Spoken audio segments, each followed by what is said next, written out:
Je suis allé regarder le compte, enfin le compte Twitter de Marine Le Pen. Il n'y a rien eu sur les dîners clandestins. Il n'y a pas de réaction au Front National. Je vous rassure, elle n'en faisait pas partie de ces... Je sous-entends rien. C'est ce que vous entendez. Non, elle n'en faisait pas partie.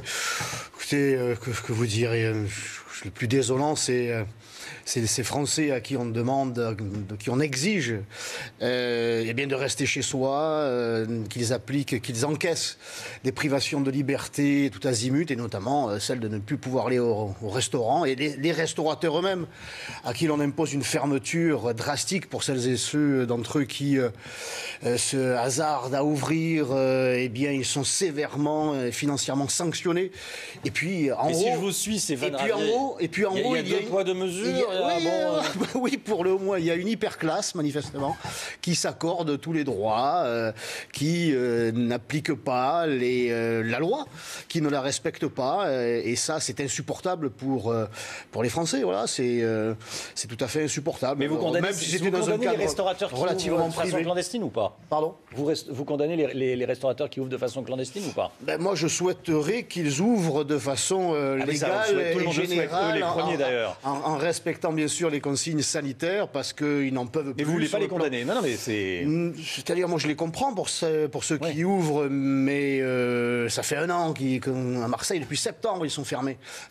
Marseille et les Bouches-du-Rhône, donc ils n'en peuvent plus. Mais vous comprenez que c'est une position étonnante pour un sénateur élu de la République. Et quand ils voient qu'en haut, l'hyperclasse ne se prive de rien, c'est difficile pour eux de supporter encore un tel enfermement. Si un ministre avait participé à un dîner après le couvre-feu, vous condamnez? Là, c'est le pompon. Ou un élu du FN, pareil. Si c'est un ministre si un ministre y a participé, c'est vraiment le pompon. C'est vraiment imposer aux Français ce qu'on ne s'applique pas à soi-même. C'est tout à fait insupportable. Et un élu du FN également? Nous sommes pour l'ouverture des restaurants. Alors, c'est pas la même chose, mais j'imagine que les élus chez nous respectent les consignes et les lois. Très bien. Même si nous les trouvons injustes et injustifiées. Oui, moi je le condamne. Je le condamne.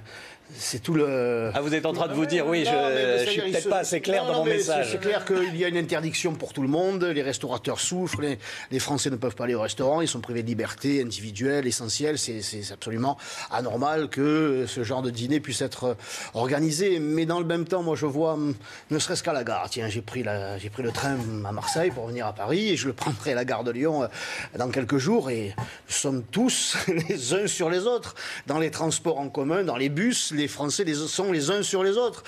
Dans la restauration d'entreprise, les gens sont les uns avec les autres.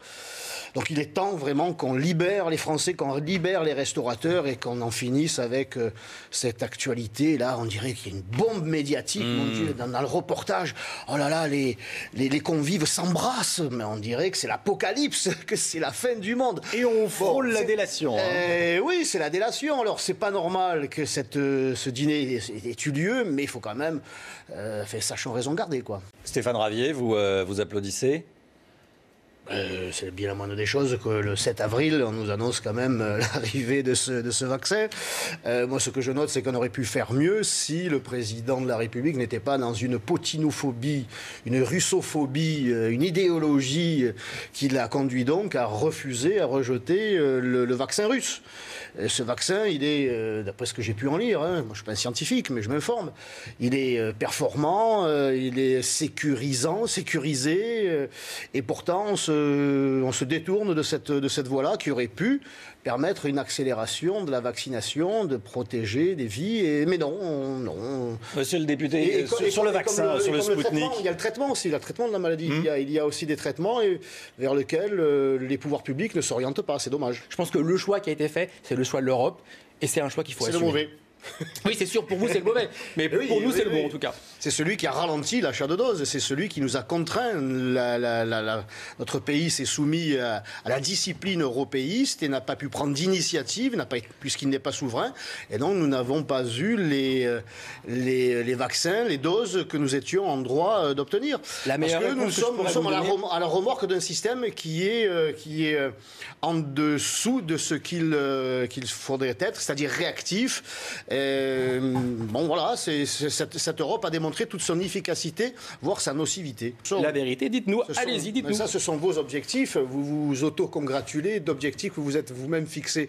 Moi, ce que je constate, c'est que les Britanniques, par exemple, qui n'étaient pas à la remorque de l'Union européenne, qui ont pris des initiatives, qui sont allés sur les marchés avec les dents, et qui ont signé des contrats, mais aussi avec des mesures, j'allais dire, coercitives, voilà, où on signe un contrat avec tel laboratoire, vous nous livrez tant de doses à telle date, et si vous ne nous livrez pas, il y aura des pénalités financières, c'est-à-dire des négociations. Eh bien ça, la Grande-Bretagne, qui était souveraine, a pu le faire. Nous étions à la remorque d'une Union européenne, c'est-à-dire de hauts fonctionnaires qui ne rendent compte jamais compte à qui que ce soit. Eh bien, ça a traîné en longueur. Et aujourd'hui, le gouvernement le prix. reconnaît presque. Il y a eu des retards et que la formule Bruxelles n'a pas fonctionné à 100%. L'arrogance, le mépris du président de la République ne sont plus à démontrer. Ça fait 4 ans qu'il insulte les Français, qu'il les méprise, qu'il les divise. Mais au-delà de sa personnalité, il y a sa politique. Les conséquences de sa politique, à la fois, parce qu'il avait réuni le meilleur de la droite et le meilleur de la gauche, avait-il dit. En réalité, il a réuni le pire, l'ultralibéralisme et l'ultra-fiscalité.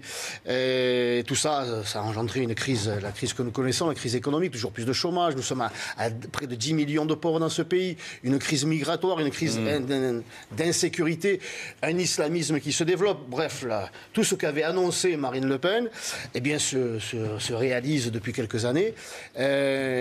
Donc c'est cette analyse-là qu'ont les Français et M. Montebourg en particulier, et ils plébiscitent aussi les propositions de Marine Le Pen. Alors, je crois que M. Montebourg ferait un excellent ministre du gouvernement Le Pen. Alors, Stéphane Ravier, il y a un problème, Marine Le Pen, au Rassemblement national. Quand on regarde les sondages, les idées de Marine Le Pen et du Rassemblement national progressent et sont parfois même majoritaires. En revanche, l'image de Marine Le Pen régresse. Qu'est-ce qu'on en dit ?